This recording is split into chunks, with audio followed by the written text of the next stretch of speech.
Hi there! Welcome to Explain This, a podcast where we try to explain complex things in simpler ways for people of all ages. I'm your host Jen Kim, and today we'll talk about the cryptic world of cryptocurrency, Bitcoin, and blockchains. Let's get started.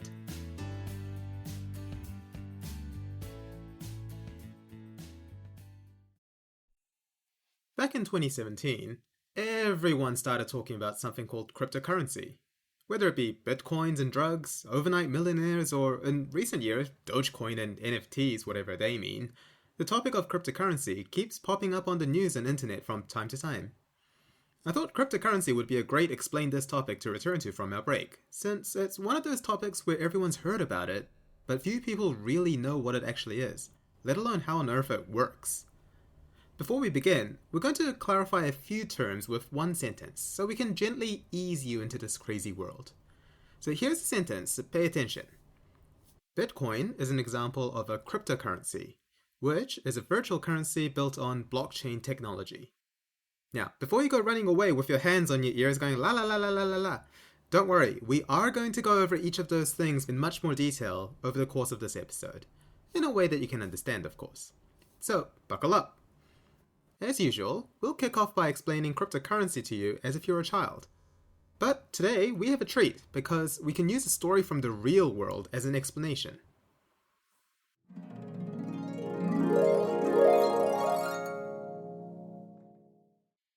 In the Pacific Islands, specifically in Micronesia, there's an island called Yap. The Yapese people have a very curious way of using money. See, we pay people with coins and notes if we want to buy something. Because money is like a promise we make to each other, saying, this rectangular piece of green paper is this valuable. But the Yapese developed something completely different to our money, called rhinestones. Now these are big, round limestone discs with a hole, kind of like a giant rock donut, something you'd see from the Flintstones. They're so big that they're 3.6 meters wide and 4,000 kilograms heavy. That's almost the weight of 3 cars. These stones are so big that if you wanted to move it around, you need a lot of people and equipment. And because it takes so much effort to move around, you can't really steal it.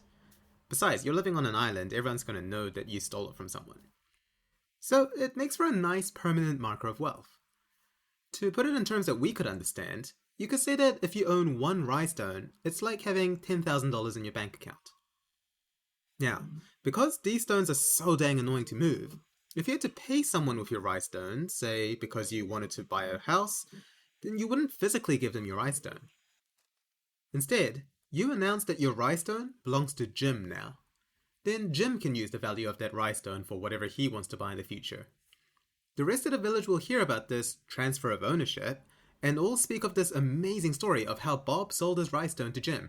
Apparently there's nothing more interesting than talking about how people transferred stones to each other in this island. Anyway, this means that the village keeps an oral record of who owns what, purely through stories. This is a type of ledger where you record all the money that you spend and all the money that you earn, so you can compare how much went in, how much went out. Every transaction is recorded on the ledger. The cool thing about rhinestones is that it's not the stone that holds the value, but the ledger. One time, a rhinestone got dropped off a canoe and fell into the ocean, sinking to the ocean floor. What a disaster, that's like losing a wallet full of $10,000, right? Well, the Yapese decided, the stone is still there, technically, so the record lives on. So they kept trading that rhinestone as if it was still on land, and the value wasn't lost. And you could continue to trade with it, because according to the ledger, it's as if the stone never moved, it's still physically there. Cryptocurrency works similarly to the Yapese rhinestones. But instead of big stones, you have digital currencies such as Bitcoin, which only exist virtually in computer world on the internet. And instead of an oral ledger that people talk about, every transaction is recorded digitally using really, really complicated maths. Every time someone makes a transaction, you add a block of data to the ledger, forming a chain of blocks. A blockchain, if you will. Because everyone can see this ledger publicly, you can't cheat and steal or make new money. It's very secure, quick, anonymous, and avoids all the middlemen like banks and governments. But of course there's so much more to talk about, so we're going to grow up again and talk about cryptocurrency and blockchain in much more detail.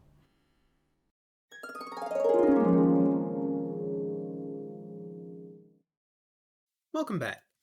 Alright, so the Yappies rhinestones are a fascinating example of how you don't need physical money to transfer ownership or exchange value. What you need is a ledger.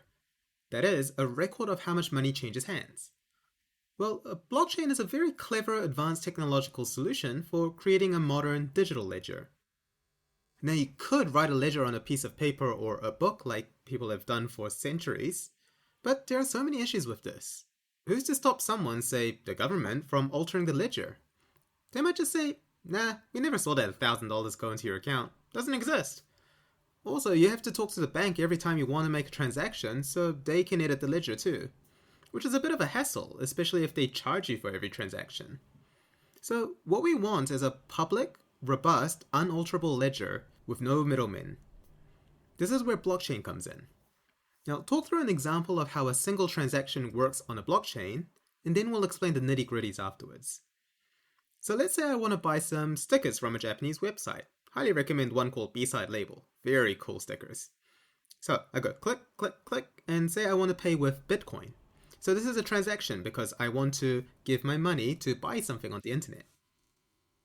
Now the transaction is broadcast onto the blockchain network through the internet.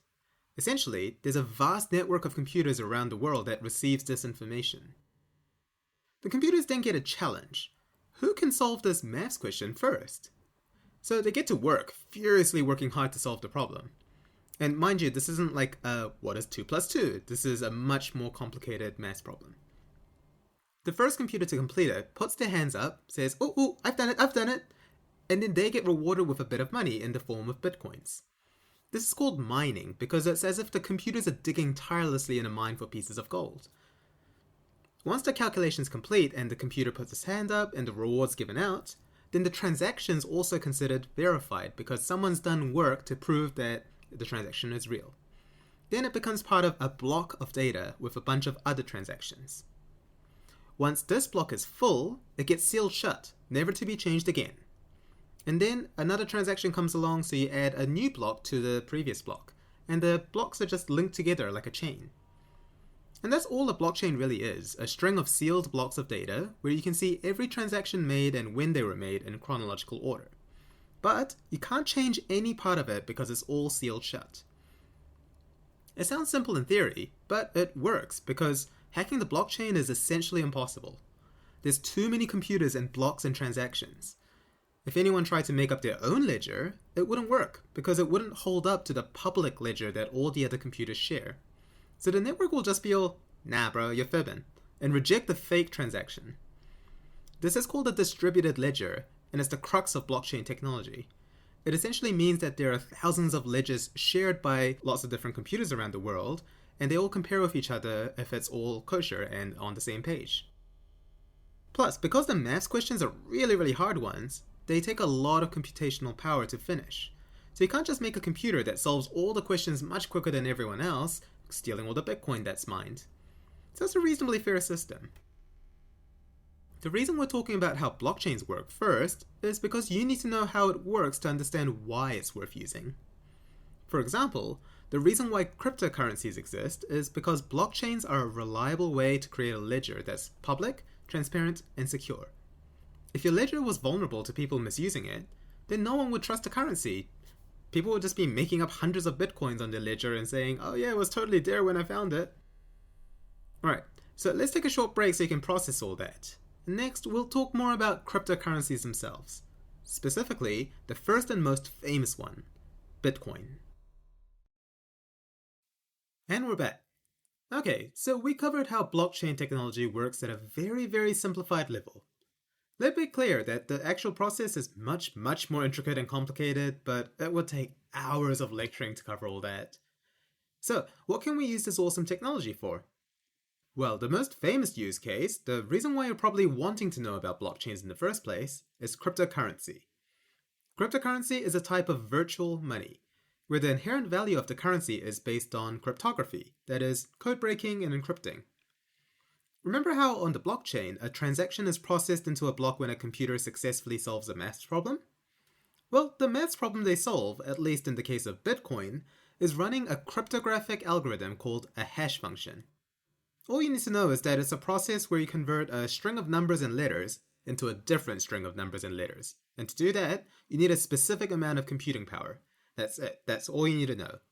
If you really want to know more, you can look up the SHA-256 function, but if you're put off already by the name of that function, great. You're listening to the right kind of podcast.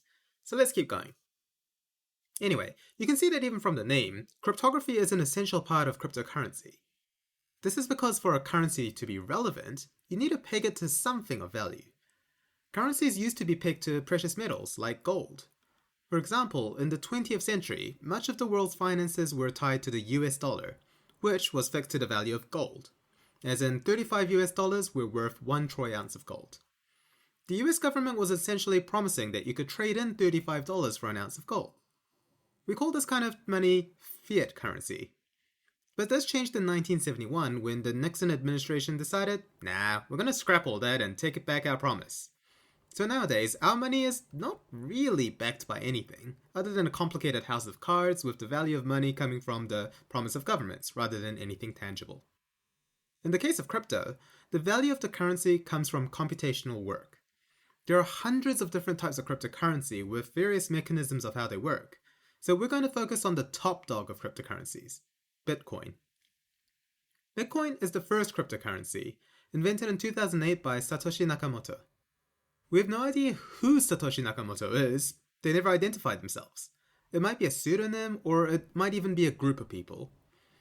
Anyway, like we mentioned before, Bitcoin is a virtual currency that's based on a distributed ledger called the blockchain, which is a chain of data blocks containing all the transactions that have happened on the Bitcoin network.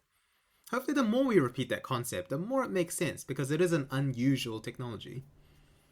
Now, unlike fiat currency, where the value of money is backed by a physical thing like gold, the thing that backs the value of Bitcoin is the maths the computers do to validate the transactions, as in that complicated cryptography maths that we call mining. Because mining requires a huge amount of computer power, it acts as a reliable source of value. Think about the cost of mining, such as electricity used by the computer and the opportunity cost of not being able to use a computer to play video games. This is called the proof of work system, because you have to show that you've done the computational homework to get rewarded, and for transactions to be verified and approved. It's the basis of the whole system. With fiat currency, money is printed by the government's central bank. In the case of Bitcoin, new Bitcoin is minted through the mining process, so that's how the value is tied. When you do computational work for a transaction, you get rewarded with new Bitcoins that's introduced into the system. Because there's only so many Bitcoins produced by mining, there's also scarcity, which is a fundamental property of any currency. You can't just have infinite amount of money, because then it wouldn't be worth anything. In the case of cryptocurrencies, the money doesn't exist anywhere in physical form, which sounds weird, but it's actually not that different to the money in your bank account. Most of it's virtual because of the way modern banking works. Remember back to the story of the island of Yap and the rhinestones? Well, Bitcoin is very similar. Let's say you buy 1 Bitcoin. The Bitcoins go into a wallet, which exists on a Bitcoin network. Now, all the computers on the network hear that you put a coin in the wallet and diligently record it onto a block on the blockchain. What this means is that all the computers with their individual ledgers record that Danielle has 1 Bitcoin in her wallet, and every other computer says, here, here. There's an agreement, so that 1 Bitcoin exists in your wallet. It's like a virtual promise that makes things real. If you were to transfer half of your Bitcoin to your friend Jeffrey, then that becomes a new transaction. The network sees the transaction, the mining computers furiously solve the math problem, then when it's complete, the transaction is recorded as a block on the blockchain. Then, every computer on the network will see the blockchain, and they'll say, oh look, the ledger says Danielle gave Jeffrey half a Bitcoin, and all the computers nod in agreement again. So now, Danielle and Jeffrey both have half a Bitcoin in their wallet, and neither can lose that amount because the blockchain on the network will always remember that. It's an immutable fact. It's essentially as if every time someone buys or sells Bitcoins, you tell a classroom of students, I'm selling half a Bitcoin to my friend. The students all write this down onto their book, and they change Danielle 1, Jeffrey 0 to Danielle 0.5, Jeffrey 0.5. Now, if a week later, Danielle forgot how much Bitcoin she sold to Jeffrey, all they have to do is check the students' books to see who owns how much Bitcoin. But the clever thing is, even if one student got bribed by Jeffrey to write Danielle 0, Jeffrey 1, the 29 other students would have wrote Danielle 0.5, Jeffrey 0.5. So Silly Billy's book is ignored because it doesn't fit the consensus. This is why the blockchain ledger is secure. The money exists as a virtual promise on a permanent record that has hundreds of thousands of copies. Alright, so now that we know what Bitcoin is and how it's made and how the transactions work, why is it useful? Well, for one thing, it's a currency, so you can use it as a medium of exchange, i.e., you can buy all the pretty things with it. But it's even more useful than that. The value of Bitcoin is universal because it's based on the internet. Similarly, it's not tied to a country, so you can make global transactions very easily. All you need are wallet addresses so you can deposit the Bitcoin in the right place. Furthermore, it's based on cryptography, meaning that it is tamper-proof. The ledger is public so you can track down every transaction if you have the right ID, while your personal information is hidden because all you see are wallet addresses, meaning you're anonymous on the blockchain. Lastly, because the transactions are processed by a decentralized ledger, as in it's a vast network of computers rather than a single central governmental entity, there are no middlemen meddling in your monetary matters. Decentralization is a big feature of cryptocurrencies. In a world where people are less and less trusting of governments and the way they handle economics, such as rampant inflation or a small group of big bankers who are too big to fail controlling the financial world, cryptocurrencies such as Bitcoin offer people an alternative currency that is based on pure hard maths. So that's the general gist of Bitcoin. Once you learn about the details, it seems less confusing and cryptic as you might have first thought. But if it's just a novel form of currency, why is it all over the news all the time? Let's talk about all the hot controversies about Bitcoin in the next section. Alright, so a very brief history of Bitcoin. It was first invented in 2008, then released in 2009 by Satoshi Nakamoto, as we mentioned before. In the early days of Bitcoin, it was not really well known other than by early adopters who were intrigued by the concept of cryptocurrency being a potentially very useful, very powerful technology. The most famous early use case of Bitcoin was on a website called Silk Road, which was an infamous dark web page, acting as a sort of black market eBay. Because Bitcoin promises anonymity and isn't tied to any country, it was a perfect currency to use on a shady website where you could buy all sorts of illegal things. This is one of the reasons why some people have a negative view of Bitcoin still, because they associate it with the black market. Over the next 8 years, Bitcoin slowly started getting adopted by various websites as a method of payment, with some of the more tech-savvy people with foresight starting to buy into it. Then, 2017 happened. This is probably when the layperson heard of cryptocurrency for the first time. The price of Bitcoin was around $900 per coin at the start of 2017. By December 2017, it had jumped to $19,783. That's a 22-fold increase in the price. And this is just in the space of a year. In 2015, Bitcoin was only $275 per coin. If you had bought $100 worth of Bitcoins back then, by the end of 2017, it would have been worth $7,200. News of Bitcoin flooded the media, with Bitcoin and cryptocurrency and blockchain being the new buzzwords around town. All the Toms, Dicks, and Harrys were buying up Bitcoin in the hopes of getting rich quick.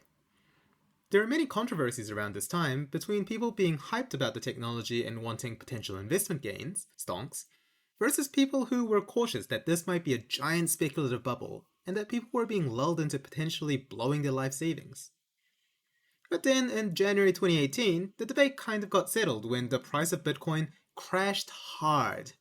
The bubble had burst, so countless people ended up losing a lot of their hard-earned money. Cryptocurrency lost a lot of credit because people were so devastated by the loss that interest in the technology took a steep dive. But the technology kept developing, with advancements and developments along the way. In 2021, cryptocurrency made the news for 3 other reasons. First, there was another massive boom with the price of Bitcoin soaring to over $60,000 this time. Now, even people who lost a lot of money during the 2018 crash had made a massive profit. Second, a meme coin called Dogecoin spiked really hard thanks to some internet phenomenon, which drew in more people wanting to get in on the money train. But then it crashed as part of a pump and dump scheme, so more people lost money. Lastly, people started creating something called NFTs and making ludicrous amounts of money off of it. NFTs are non-fungible tokens, but they're not really fun like the name suggests. Essentially, it uses blockchain's unique property of creating an unalterable ledger to create a digital ID tag. So, some people decided to use blockchain technology to create a single token to represent a single piece of digital art. Because digital art can easily be copied or downloaded, it's really hard to prove ownership. The thought was that if you have the non-fungible token, then it's like having a certificate of authenticity to prove that you really own the digital art. Why is this important? I don't know, but apparently people think it's important enough to pay tens of thousands of dollars for it. The last controversy about Bitcoin is the environmental effect. Remember how the value of Bitcoin is tied to cryptography and computational power? Well, all of that takes up a lot of computers and electricity. Specifically, Bitcoin miners bought up a ton of graphic cards to build mining rigs, which made the price of computer components spike really hard. And all of those computers suck up a lot of electricity to run. It's been estimated that Bitcoin mining uses up about 120 million megawatt hours per year, which is about how much the state of Virginia in the USA uses. So obviously, there are many valid concerns that having a currency based on such a massively power-consuming process may not be the most ethical thing to do. What do you think? Is it justifiable to dedicate precious energy into creating a virtual, decentralized currency? Or do we need this kind of financial revolution to fix some of the fundamentally broken aspects of our monetary system?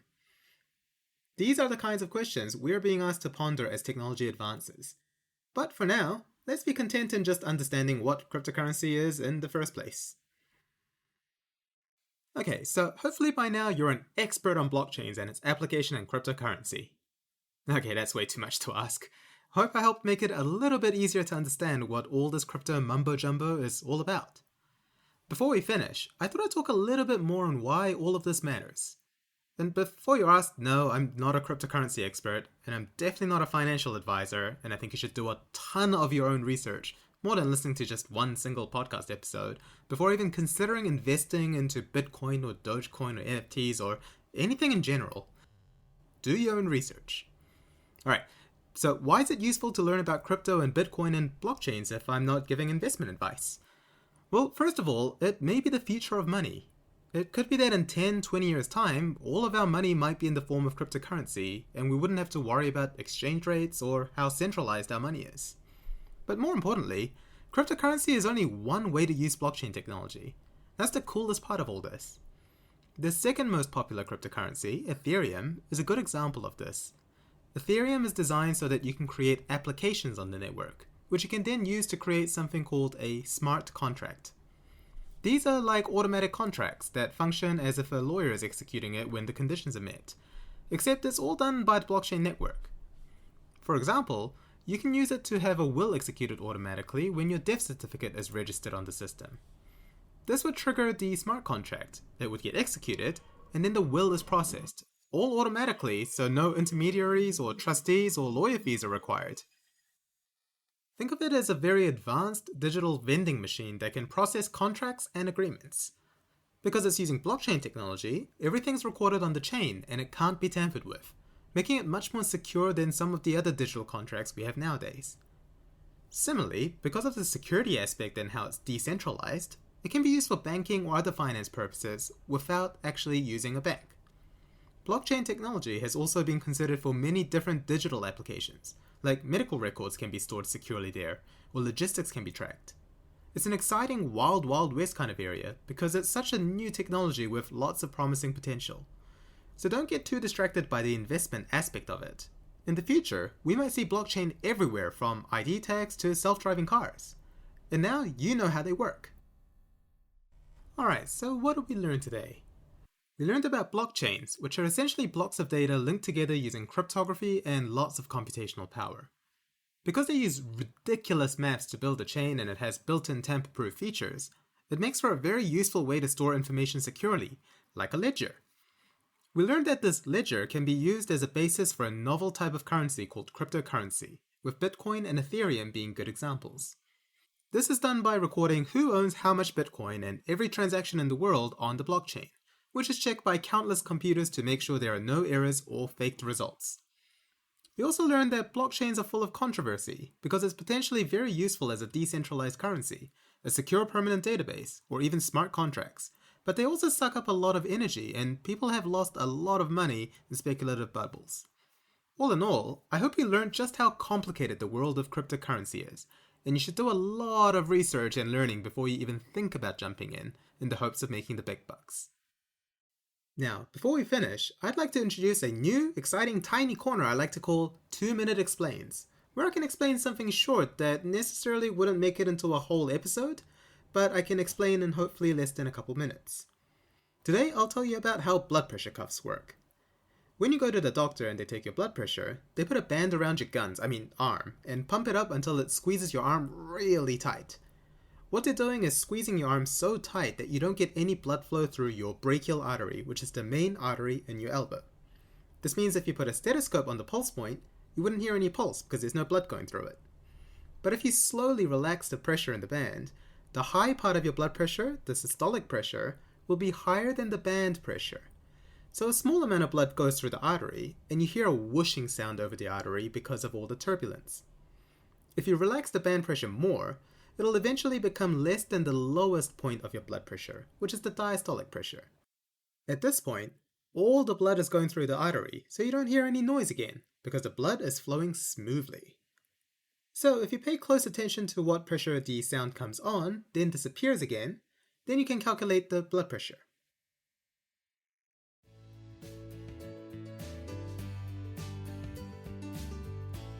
Well, that's it for today. Thank you for listening to Explain This.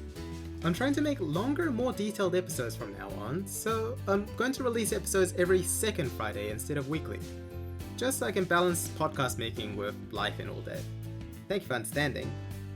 I hope you enjoyed this whopper of an episode, because there are more coming down the line. If you have any suggestions for a topic, or even just a 2-minute explain, questions of how things work or what they are, or just have something lovely to say, you can email me on explainthiscast@gmail.com. Otherwise, follow me on Facebook, Instagram, or Twitter, and share the podcast to your friends to spread the learning. We'll see you next time. Bye for now.